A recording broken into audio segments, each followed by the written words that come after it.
What's up, everybody? Welcome to AEW Uncensored Podcast. How's everybody today on this wonderful Sunday afternoon? Well, at least here on the East Coast. Uh, as always, 3:05 Eastern Time. You catch us live every Sunday. Please like, share, subscribe. UncensoredAlliance.com is where you find everything we do. Twitter at AEW Uncensored. Email AEW Uncensored Podcast at gmail.com. We are on Facebook. Throw AEW Uncensored Podcast in the search. We have a page and a group. Both will pop up. Like the page, join the group. You get everything we do on third-party podcast applications, as well as Google Podcasts, Deezer, TuneIn, Stitcher, iHeart, and, of course, iTunes. Please write us a review on iTunes. We'd appreciate it. You want to join the show, you want to get on live with us and just have some comments about the weekly shows, hit us up on Skype, link in the description.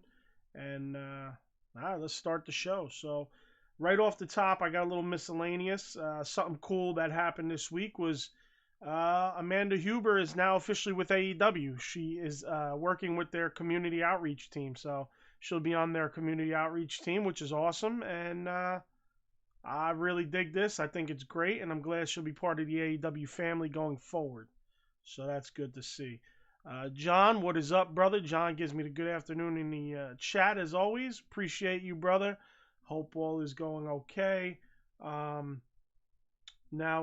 let's get into Rampage. We'll start with Rampage this week, because obviously, because of, I believe, hockey started this week. Dynamite got pushed to Saturday. So we have back-to-back nights, Friday, Saturday. SmackDown, they extended an extra half hour, and they made it commercial free. So they were trying to needle Tony Khan a little bit. So Tony says, okay, Vince, I'm richer than you. He literally said that, I'm richer than you. And if you want to play that game, I could go commercial free as well. So the first half hour of Rampage was commercial free. And he also set up a buy-in on YouTube that was the first, I'd say, would have started 9 o'clock. So it ran into the second hour of SmackDown. So not bad. I watched it. It was, I think they were at like 500,000 view. Wait, what was it? I'm sorry. That's a lie. I got that number randomly from somebody. I think they were, when I was watching, at 100,000 viewers.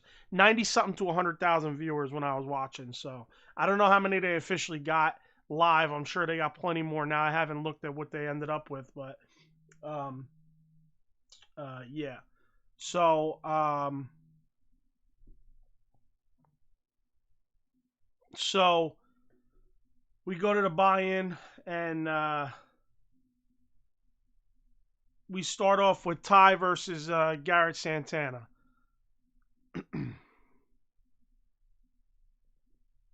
Give me 1 second here.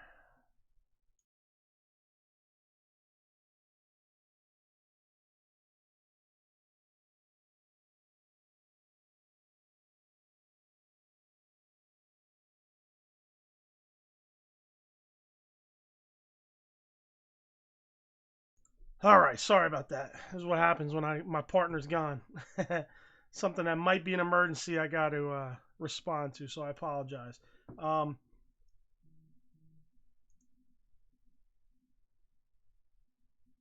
Anyway, we start off with Ty Conti versus Garrett Santana. There's way too much choreograph going on to start. It wasn't a good way to start. It was pretty choppy, not too smooth. A lot of bad setups, and obviously helping and waiting for each other. I mean, it was rough. Ty's good, but there is some moments where in her matches there's a timing issue. It could be her opponents again. It's tough to say, because when you're working with someone who's young, and you're both kind of green, but they're even more green. You really don't have the ability to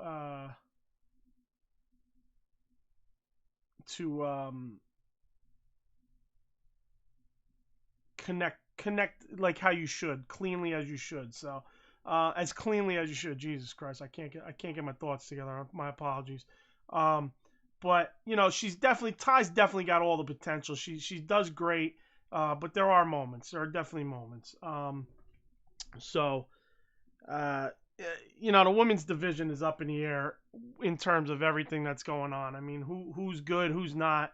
They had to add a secondary title, which made no sense to me when you don't have enough women that can really wrestle that well. So I don't know. I mean, whatever. It's up in the whole women's division for me is just odd. The whole scenario.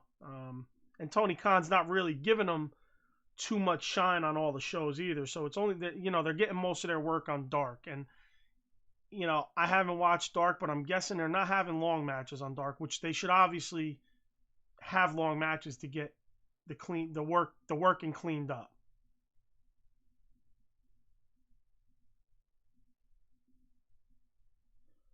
So then we get a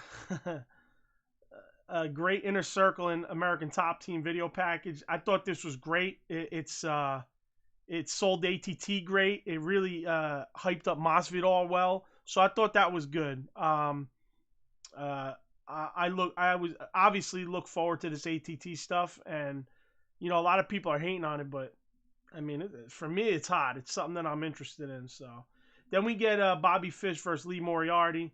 Um, this Moriarty kid, I don't know. He ended up getting signed by AEW. I don't know what the deal was.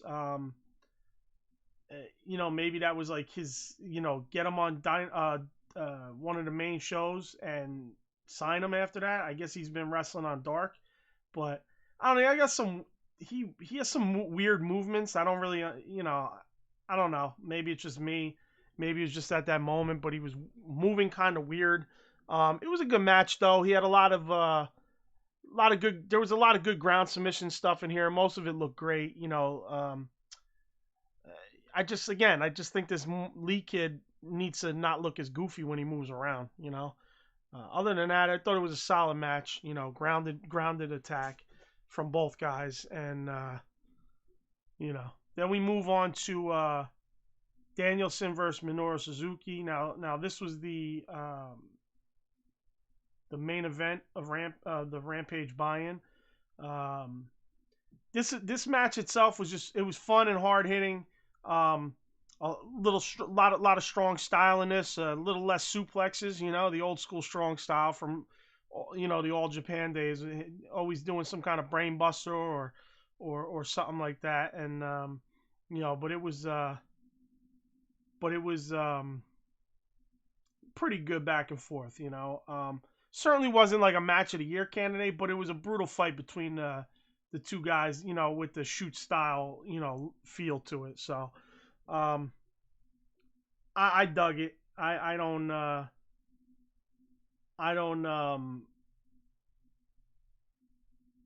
dislike this one here. So,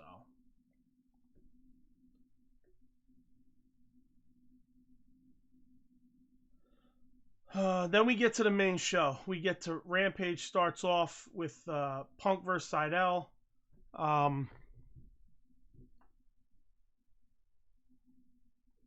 There's a moment here where they're up on the top corner and both knock each other off and hit the floor.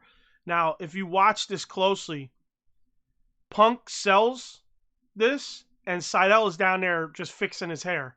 I mean, that's all you need to know about these guys with the Cirque du Soleil shit. It's they're not about, like, it's not about selling or anything. It's just about what kind of fancy shit can I make the crowd go ooh and ah with. You know what I mean? As to where Punk's down there and he's selling that they just both fell off the top rope to the outside, and Seidel's over there fixing his hair. I don't know. Maybe that's the problem. Maybe I'm the problem now. I don't know.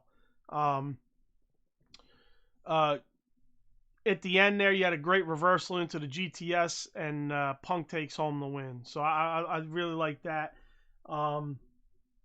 Next up, Dark Order challenges a Super Click. And then from that, we move into Soho versus the Bunny. I really like Ruby's gear here.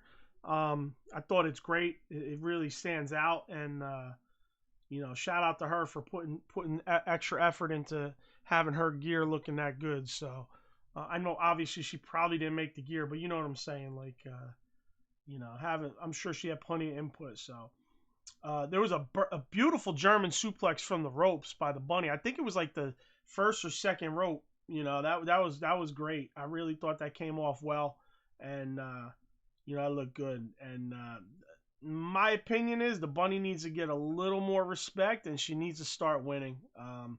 And yet again, the face wins. Why the face is winning, I don't know. Can't tell you, but it's something that me and when Alan's around, we have an issue with, because it's just like you're not building any drama there. There's no drama when the face wins. I mean, the whole point is for you to be frustrated the face is not winning, And this is a program. This is like a program that's been going. So anyway, after the match, Penelope comes in and attacks Ruby from behind. They both beat her down and then hit her with the knucks. So I don't know if they're setting up for a debut of another woman. Possibly, I'm thinking, because Soho getting beat up, then her, like she had mentioned about her being alone and in the video package leading up, and how all the women in AEW seem to be linked up in groups, etc., etc. So I have a feeling there might be something coming from this in the near future. Somebody might be coming in to help Ruby Soho. We'll see where it goes. We'll see. Another thing here was the ref at the end, like when Ruby's getting attacked, the ref just stands around and just like watches it. Like he's a spectator. There's no trying to pull her off or any of the girls off or anything. Yet every time there's a brawl that goes down, like 20 refs try to run out and sell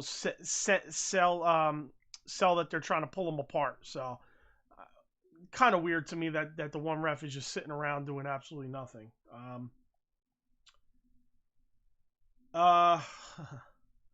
Inner Circle versus Sky, Ethan Page, and JDS. This was actually a fun match for me. JDS here was his first match, and he wasn't perfect, but he wasn't bad. He played his role well. And I hope it's his first of many. I hope he gets in there and gets to do some stuff.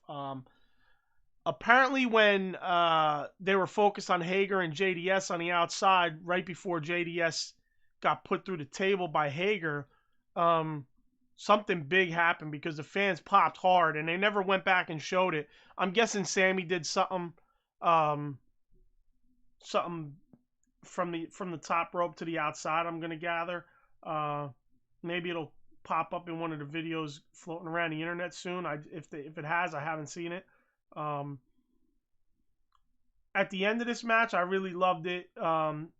Paige Van Zant distracts the ref. Masvidal hits Jericho with the flying knee. Then ATT get in the ring and beat down Jericho. I love the whole Paige Van Zant taking pictures and going live on social media thing. I thought that was great. She's really getting into being in the mix of this, so that's cool. I hope she starts training and becomes a wrestler for AEW, man. I really think that'd be awesome. I did end up going and checking her social media, her Instagram, and she did have those videos and pictures up, so that was cool. I like that, like when Sammy was doing that, when he was going live from his account, early on when they were the heel Inner Circle. I really like that. So I wish Sammy was still doing it, but he's not.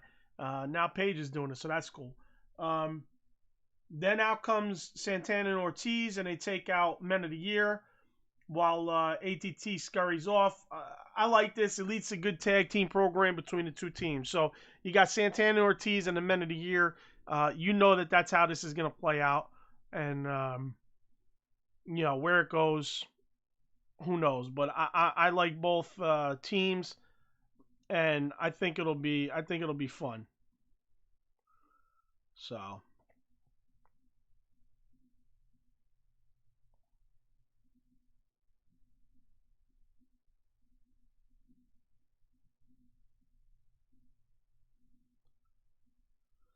All right. Then that was the end. That was the whole thing. Again, for me, I'm hoping for more ATT because I'm really digging this program here. My apologies. I'm a little off. My mom called me right at the start. I didn't pick up. I text her. She's not texting me back, and I'm worried that something might be wrong. So I literally have to text her 73 times in a row as I'm trying to talk to you guys to see, because she takes forever to answer text for some reason. I don't know why, but all's good. She just needed to ask me a question, so she just finally texted me back. Again, my apologies for being a little distracted there. I'd hate to have my mother be in an emergency situation. I'm here like, but I got my podcast, Mom, So again, I'm sorry about that. That's why I've been a little off since the start here. But all right, in the chat, John says this is a problem with the ranking system. If wins and losses matter, the faces have to win to be in title contention. Yeah, I just think they need to get away from this wins and losses matter thing. Records, I mean, I don't like, I never cared about my favorite wrestler's record. It was more about story, and that's just my favorite wrestler. I mean, there's also ways to get around the faces, um, losing and, like cheating, obviously, and foreign objects and shit. That helps keep the baby faces strong and get the heat on the heels. So I know what you're saying. I hate that initially they came out with this wins and losses matter and this ranking system, and it's going to be sports based. Listen, wrestling's never, okay, I can't say it's never been sports based because it was more sports based way back when it was a little more shoot style wrestling, catch as catch, and so as far as what wrestling was from the 70s and 80s and 90s, it was a mix of sport and entertainment. So I don't look at wrestling where I need a fucking a win-loss record, in the term of sport. You know what I'm saying?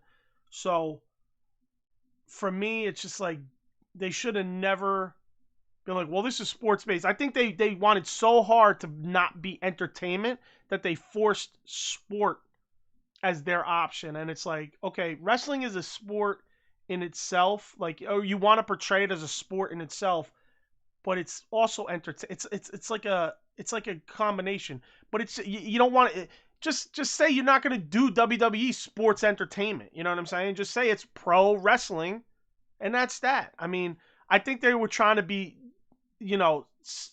cute with how they worded shit, so they didn't turn out to be like, oh, well, it's not wrestling. It's wrestling, not entertainment. That's all you had to say. You didn't have to say, oh, it's sports based, because then now it's just like, what does the story matter if it's just sport? You know what I mean? Like, I don't know. It's not truly sport, in my opinion. Like, you can't truly say it's sport if it's, if it's predetermined. So I don't know. That's just my take on it. I didn't feel like wins and losses it should matter. I didn't think a ranking system needed to happen. I don't mind a ranking system. WCW used to have the top 10 every week, and I didn't mind it. It didn't always factor. I don't remember it always factoring into who's in the championship title picture or whatever. And they're obviously not going with that because they're making all these tournaments. We'll talk about the tournament. The tournament that they got lined up is fucking awful. I mean, the people in it is useless. I mean, what kind of title tournament is that? I mean, it's a title tournament to get Bryan Danielson and Moxley to wrestle each other, and for Bryan Danielson to get a shot at the title. That's another thing I'll talk about, because everybody thinks Hangman Page is about to win the title at the pay-per-view, which is what I thought. But do you do that and then have him face Bryan Danielson and have that face versus face? Or is it a swerve and we think Hangman's going to win, but Hangman don't win, and Bryan Danielson gets another shot at Kenny Omega this way? You know what I'm saying? So that's That's an interesting little twist there, because, Kenny said, no, you'll never wrestle me. You're not going to wrestle me again. You had your shot.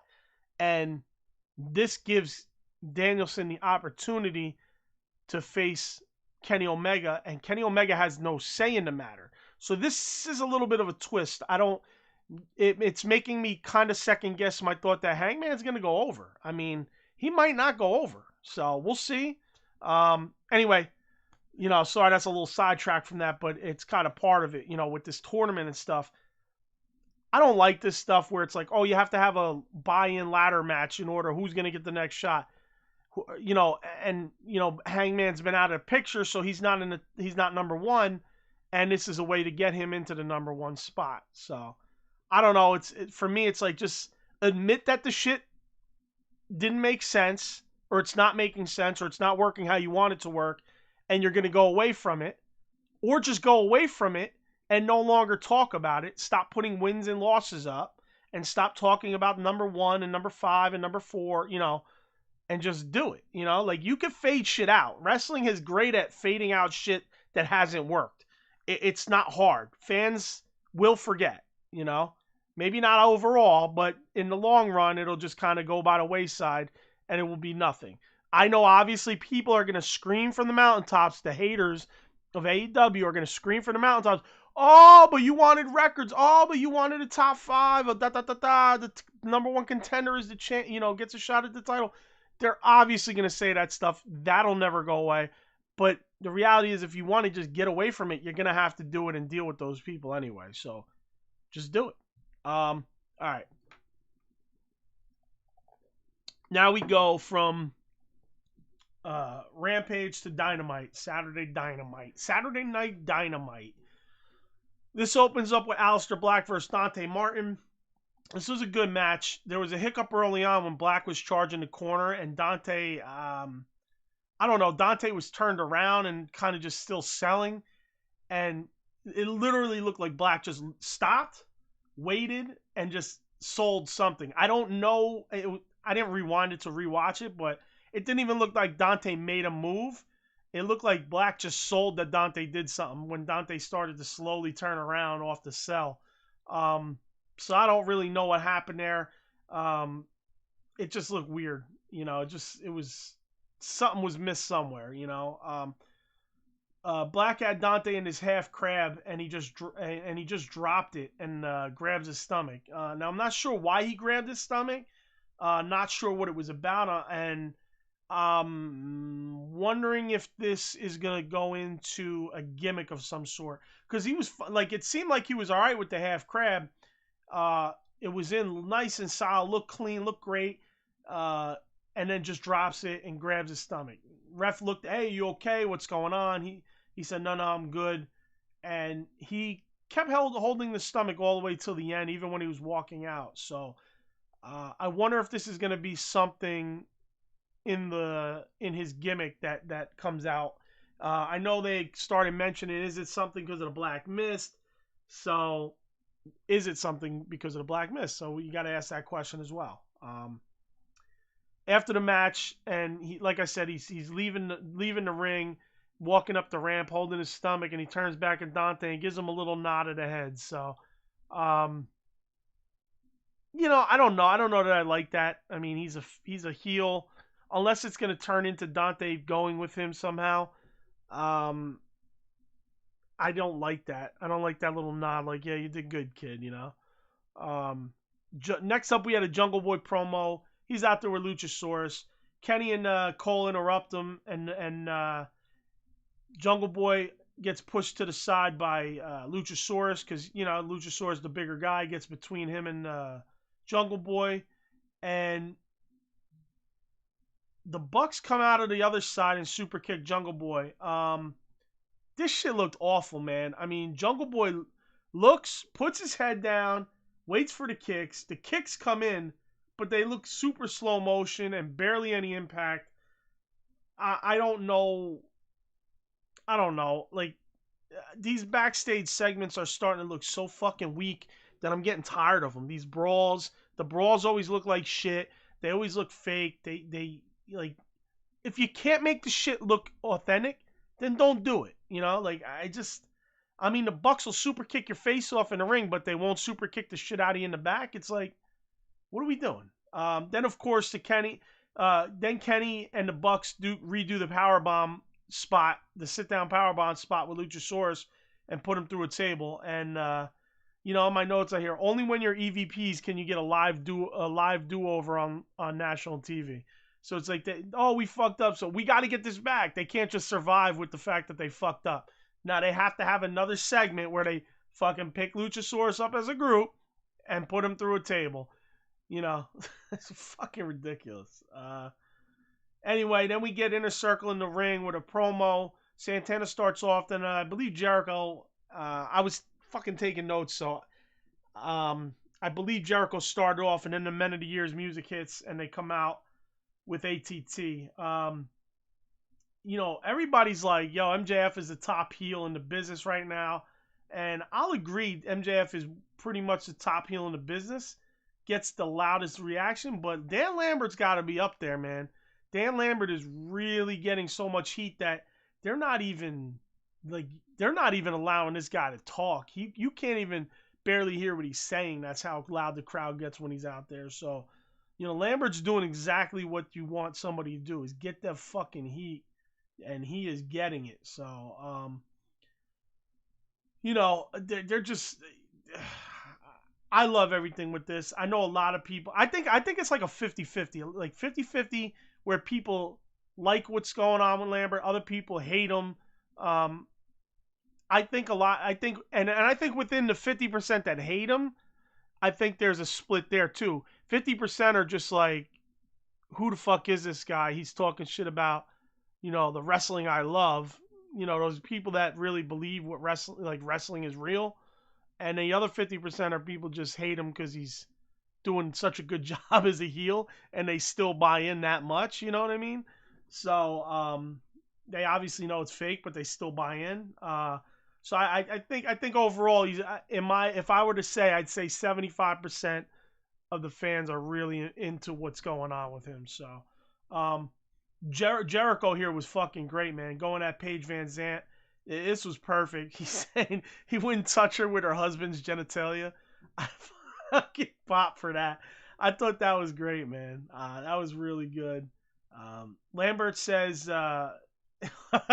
yo, he goes at Hager. He says he hasn't seen somebody with a fucking head the size of Hager's. And, he says, hey, what do you step into your t-shirts and pull them on? From your feet up. So I thought that was funny. It was so good. It was such a good line that even Hager, when they're panned on him, is laughing at it. So I mean, Hager should have been a little more stoic or aggravated there, but I mean, it was still funny that he was popping at Lambert's comments. So that was pretty cool. And of course, here we go, another fucking challenge for a million-man match. And TK just will not give up on these fucking matches. It's just more million-man matches. Anyway, you got Lambert saying, no, we'll discuss it next week. We'll decide what's going to happen. So we'll see. We'll see what the plan is. Hopefully it's not another million-man team. Million-man match, I should say.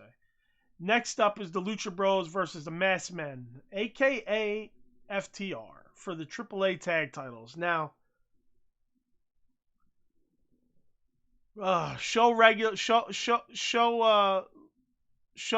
family Big Dub said he didn't like this. He said they fucked up.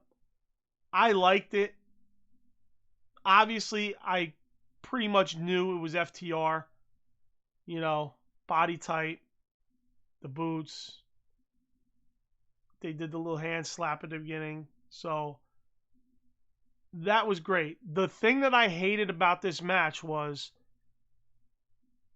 just early on, before the unmasking happens, CM Punk just calls who it is and says, that's FTR. What are we trying to play here? Now, we know it. Most people probably knew it. Those that didn't. I have been agreeing with a lot of Punk trying to, poke and prod certain ideas, being stupid in his commentary. But for me here, you kind of ruin it. Just let it happen. Like, that was something that you didn't have to ruin or poke at. I thought it was a good idea. I like the idea. It's been done before. I believe, what was it, Ricky Steamboat and Shane Douglas, if I'm not mistaken, did that to win the world tag titles. I can't remember who they wrestled for that either. And it might have been two other guys. It might have been Steamboat and somebody else. But I think it was Douglas and Steamboat. It's been so long. It's obviously it's been done multiple times throughout the wrestling history of wrestling. So I don't mind this gimmick.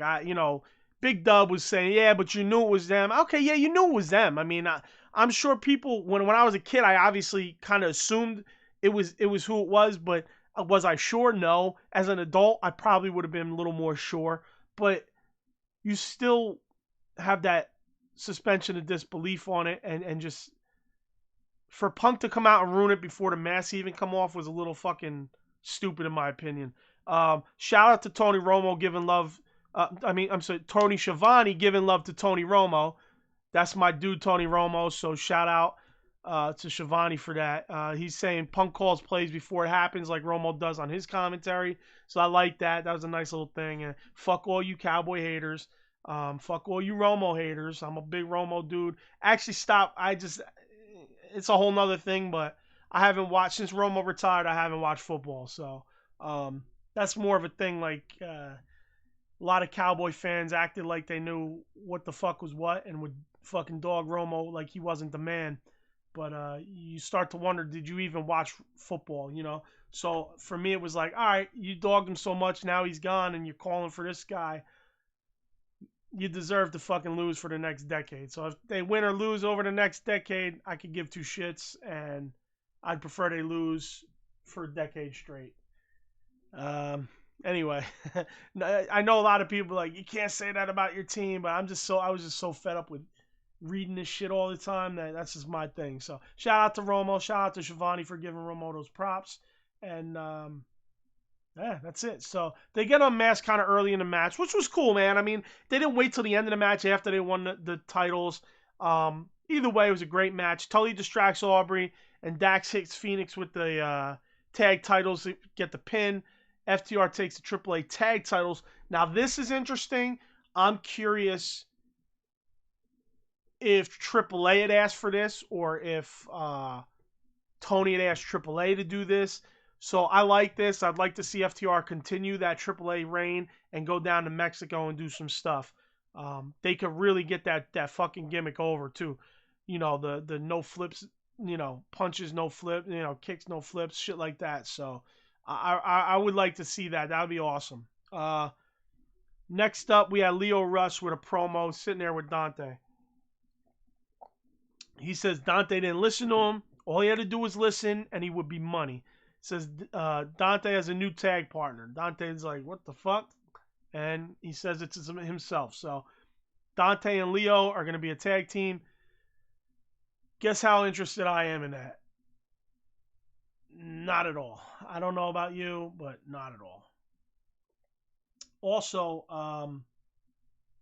sorry, this is a little out of order. For some reason, I went back and put this note in, so it was under. But I didn't notice this before, but when FTR was leaving, they got a new theme song, and it had that Midnight Express. So it had that.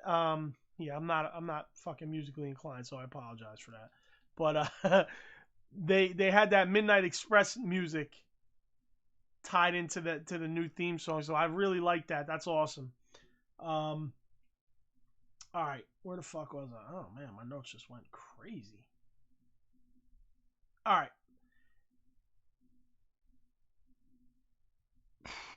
So after that, we see FTR running out of the arena like they stole something, which they basically did. They hit Phoenix over the head and got the win. They run into MJF. MJF gives them all a hug. He tells Andrade where's his money. He asks for cash and a check. Andrade asks him if he wants cash or a check. He says, I'll take both. So MJF says, listen, this is a one-time deal. Don't try to take my guys. And they all go their separate ways. Then we get Moxley versus Wheeler Yuta. Didn't fucking pay attention a lick. I did notice at the end that Orange is kind of looking concerned and peeking back at Moxley as he's leaving, which means they're obviously trying to set up some Moxley Orange thing. Now, is it a Moxley heel turn? I don't know. They do have them on the same side of the bracket for the heavyweight title tournament. So I'm going to guess that it's going to be them two in the semis on their side of the bracket versus each other, because Mox is going against 10. You know Mox is winning that. And I forget who Orange was going against, but it was somebody that he's probably definitely going to win over. Shit. It just came to me and left. Oh, Hobbs. So he's going to be wrestle Hobbs. Personally, I think Hobbs should go forward. I mean, I think Hobbs offers more in terms of actually going to a world title than Orange does. I think Orange is very popular. I don't think he'll ever be champ. I think he has a lane because he's got fans. He's got those fans, but I really would rather see Hobbs win. But I think this is going to turn out to be Moxley and Orange, and they're obviously kind of setting that up here, so it's not really a surprise. So we know that it's going to come down to those two, and obviously I think Moxley's going to win over Orange. Next up, we had a Serena Deeb promo. This fucking promo was great. I fucking shit on Serena Deeb a lot. Like, okay, I don't shit on her. In ring, she's fucking great. I always shit on her personality. I thought her personality is pretty bland and dull, but good Lord, she fucking picked it up. She goes, she's sitting at home and she's tired of always having to, she got tired of how shitty the division up and how the division was and having to lift them up to her level. So I really liked that, man. I really thought that was a nice solid shot and actually true to form, you know what I mean? And then you get Shida running in and attacks Deeb, and they brawl a little bit. This brawl, I know I complain about some of the brawling. This brawl wasn't so bad. She came in hot. I mean, Shida came in hot. It looked more legitimate when she came in. And they weren't too bad when they were actually brawling. It looks fairly decent. So, again, I told you last week I'm really, really looking forward to these two going at it in their feud. Then we get the Super Click versus Uno, Reynolds, and Silver. There was a spot here where the Bucks always do the kiss. They're running the ropes. Dark Order takes their legs out from under them, get in the ring, and they kiss Cole. They kiss Cole, and Cole realizes it, and they get into a sequence where they flip Cole over the top and onto the Bucks, which was a pretty fucking cool sequence. I didn't rewind it to get the details in my notes. I actually should have, but it was kind of like he ended up on the legs of who the fuck, I forget who he had in the bossing. Was it the fuck? No, he had him in the fucking camel clutch. So I don't know who the fuck he had in it, but I think he ended up on their legs and he got sprung over from that. So after the match, Jungle Boy runs in and attacks Cole.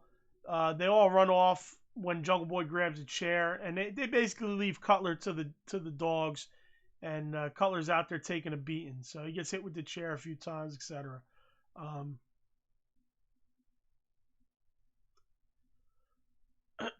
This next segment was Arn and Cody. They pull up to this training school, and something that AEW has been very, very on point with is explaining why there's cameras where they are. Now, last week he had cameras in Cody's backyard while he's burning a suit. Obviously the first thing that most fucking wrestling fans, I don't mind. Like, I don't know. WWF apparently is big for this, having cameras in random ass spots, and it doesn't bother me if there's a camera in a random spot. Okay, it is part of the wrestling business. I mean, I remember watching old videos of Ric Flair, and I believe it was Blackjack Mulligan, sitting around a fire in the dark, just fucking drinking beers, talking about some shit. And it's like, did they have to explain why the camera was there? No, it was just kind of like a vignette, a little spot that they had for the the program that was going on. You know, maybe WWF overdoes it. So I think AEW goes so far out of their way, and then there's people that will attack. Well, you're doing it too. You're doing it too. It's like, okay, you're so upset that your shit is getting criticized that now you're trying to, you know, throw it on them. And it's like, maybe it's just the camera's there. I mean, that's just part of entertainment. You know what I mean? So I don't know that they have to explain it away, but I did notice some people say, oh, well, why was there a camera in Cody's backyard with Arn? And, you know, so the funny part is, soon as they pull up, they get out, Cody says, Arn, you got your camera crew with you. So it's kind of like a tongue-in-cheek way to explain that why Arn had a camera with him last week, and, you know, they're with him this week. So anyway, they open the roll-up door to the school, and this kind of annoys me because you open up and people are just standing there waiting for you. So you're telling me these people were all just standing there in a line blocking the door waiting for you to open the door, right? They say, oh, you're late. You know, Lee Johnson says, oh, come on, what's up, Hollywood? You're late. You can't come on time. And, you know, they all kind of run him down, and they get to Red Velvet, and she slaps him. Like, that was kind of stupid. My opinion is, why the fuck is Red Velvet slapping Cody? You know what I'm saying? Like, it makes no sense. They really haven't shown any heat or anything with each other in terms of like physical. I thought that was over the top. I don't think they all should have been right at the door. I think that's a little too gimmicky and too staged. They could have had while they're doing the drills, and he's getting attacked from different spots. They could have been making comments like, "What's up, Hollywood? You want to come late to practice, Hollywood?" Da da da. And then Red Velvet could slap him because that's part of the gimmick. But for Red Velvet to just smack him, like, it was a little too much. Like, it was just a little. It was not even. It was way too much. Like, it was like, where the fuck did that come from? You know? She just randomly smacks a dude for no fucking for him showing up a couple minutes late. You know, the Lee Johnson thing was good, and you called him Hollywood and mentioned him being late, and, you know, that's fine. But, you know, they could have did all this while they were doing this drill in the ring with Arn Anderson. So, I don't know. Cody basically, you know, he's getting attacked from everybody. He goes, you know, what's up with this? And, you know, why are we doing this? And Arn says, look at this pic, and he says, you think any kids were upset at this? You know, you think they were booing Dusty Rhodes when it was a picture of Dusty and Arn in a bull rope match, and Arn says, hell, I deserve getting my ass kicked. He said, I hate to admit it, but I deserve getting my ass kicked, you know, and I deserve what your dad was doing to me. So, yeah. So like I said, I just think that opening up the door spot was a little much. The slap was a little much. Yeah, but you know. Anyway, like I said, while they're doing the drills, that would have worked better to do all that stuff. It wasn't bad otherwise. I mean, I get what they're doing. I just think that beginning with the opening the door and they're all lined up and the slap, that was stupid. That's all shit that you could have put into the drill. They could have been making comments while they were drilling with them. MJF promo up next. He says he's ready to wrestle Darby. He's in his gear, you know. He says, where you at, where are you, Darby? And goes on running Darby down, and Miami, you know, because that's easy way to get heat. So he tells Wardlow come out, and Wardlow comes out and drags Remsburg with him. He tells Remsburg, listen, Darby ain't here, so hit him with the 10 count. So he counts. I believe he gets to 9, and then Sting's music hits. Lights go out, Sting's music hits, and he comes down with the bat. He gut shots Wardlow, and MJF runs off. So hopefully that leads to a little match between MJF and Sting. I'd like to see that. I don't know if it will, because it kind of, who do you put over there? You could always have MJF and the Pinnacle attack Sting, but next up, we had an Anna Jay promo. She was interrupted by Britt, so it looks like we might have Britt versus Anna Jay for the title soon. Then we had Penelope versus Kiera Hogan. Didn't really care. So didn't pay attention. Soho comes out and attacks Penelope after the match. A little get back from her being beaten down. So then we get a Miro promo. I feel like we haven't seen Miro in the last few weeks, so that was cool to see. Basically, sounded like basically what he was saying was he has to get some retribution before he could go back home and see his wife or have his wife come see him. I wonder if that'll lead to her coming to AEW. You know, he'll get back in God's graces, and she'll come back, and she'll then she'll come to AEW and say you're worthy again. So that'd be interesting. That'd be a nice little twist to it.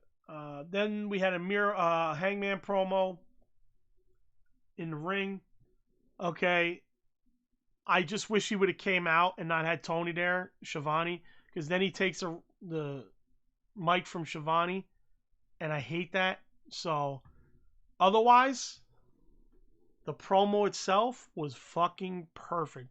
As perfect as you could get for this run that he's been on since the beginning of the company. He's literally broke it down all in one promo, but in such an incredible way. Such an incredible way. His feelings and how he felt down and how he picked himself up and how he felt like he wasn't worthy and how, lost friends, gained friends. He just summed it all up. It was fucking brilliant. Just incredible. I mean, shout out to Hangman for that promo. And I really hope I assume he's going to be the champ after the pay-per-view. But, again, I said earlier, there's a little twist there that possibly he doesn't become champ. So, just fucking great promo. Really great promo by Hangman. Super impressed by it. Then we had Danielson versus Bobby Fish. Again, I didn't watch this closely. It was a good match, what I did see. Other than that, not much to say about it. These guys are both good technicians on the ground. They're both MMA guys. They both train mixed martial arts. So they added a lot of that stuff in there. And it was good from what I was watching of it. So, just not something that caught my attention, especially on a Saturday night. I'm not geeked up to watch wrestling, as much, to be honest with you. So that's about it. Nothing else. I appreciate you guys. I'm sorry about the little early on stuttering and kind of being out of sorts there, but again, want to make sure everything was good with the family. So, yeah, thank you everybody. John, shout out to you for being in the chat. All those other fucking Benedict Arnolds, I don't know where they're at. But you got the Oompa, what excuse? He's got the beach. The Oompa don't have the beach no more. It's getting cold over here. So I don't want to hear it. All right, everybody. Please like, share, subscribe. Uncensoredalliance.com is where you find everything we do. Hit the bell, too, on YouTube, please. Get notified when we go live. Twitter, AEW Uncensored.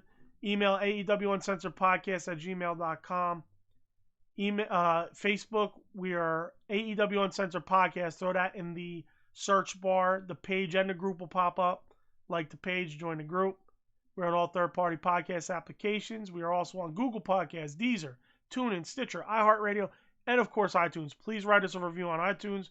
We'd be very grateful for that. You want to join the show, get your opinions on the show, feel free to hit me up on Skype. Link in the description. We'll talk. We'll get you on. We'll set up for you to come on at a specific time during the show. All right. So anyway, thank you everybody. See you next week. Peace.